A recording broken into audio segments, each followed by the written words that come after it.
ಎಲ್ಲ ಮಾತಾಡಕ್ ಆಗಲ್ಲ ಗುರು. ಆಟಿಟ್ಯೂಡ್ ಗೆ ಕಿಂಗು, ಅದು ಎಲ್ಲರಿಗೂ ಗೊತ್ತಿರದೆ. ಆದ್ರೆ ಬಿಗ್ ಬಾಸ್ ಅಲ್ಲಿ ಇಲ್ಲ, ಅದ್ರಲ್ಲಿಲ್ಲ, ಅದು ಇಲ್ಲ, ಇದು ಇಲ್ಲ ಅಂತ ಮಾತಾಡೋದಲ್ಲ. ಬಂದೇ ಬರ್ತಾರೆ ಬಿಗ್ ಬಾಸ್. ಅವ್ರಿಲ್ದೆ ಬಿಗ್ ಬಾಸ್ ನಡೆಯಲ್ಲ. ಜೈ ಕಿಚ್ಚ ಬಾಸ್.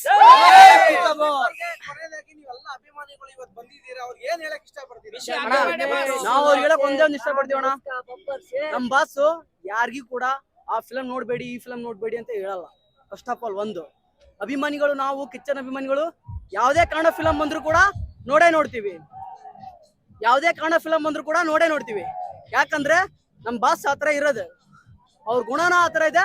ಅವ್ರ ಅಭಿಮಾನಿಗಳಾಗಿರೋ ಅವ್ರ ಗುಣ ನಮ್ಗೆ ಬಂದಿದೆ. ಹಾಗಾಗಿ ನಾವು ಅದೇ ತರ ನಡ್ಕೊಳ್ತೀವಿ. ನಮ್ ಬಾಸ್ ಹೇಳಿದ ಮಾತು ಯಾವತ್ತೂ ತಪ್ಪಲ್ಲ, ಅಷ್ಟೇ. ಜೈ ಕಿಚ್ಚ ಬಾಸ್. ಸ್ಟೈಲ್ಗೆ ಈಗ ಎಷ್ಟು ನಮ್ಮ ಕರ್ನಾಟಕದಲ್ಲಿ ಎಷ್ಟು ಜನ ಇದಾರೋ ಗೊತ್ತಿಲ್ಲ ನಂಗೆ ಹೀರೋಗಳು. ಆದ್ರೆ ಅವ್ರ ತರ ಸ್ಟೈಲ್ ಯಾರು ಮಾಡಕ್ ಆಗಲ್ಲ. ಒಂದೇ ಒಂದ್ ಮಾತು, ಅವ್ರ ತರ ಯಾರು ಮಾಡಕ್ ಆಗಲ್ಲ, ಮುಂದೆನು ಮಾಡಲ್ಲ, ಮುಂದೆ ಯಾರು ಹುಟ್ಟಲ್ಲ. ಜೈ ಕಿಚ್ಚ ಬಾಸ್, ಅಷ್ಟೇ.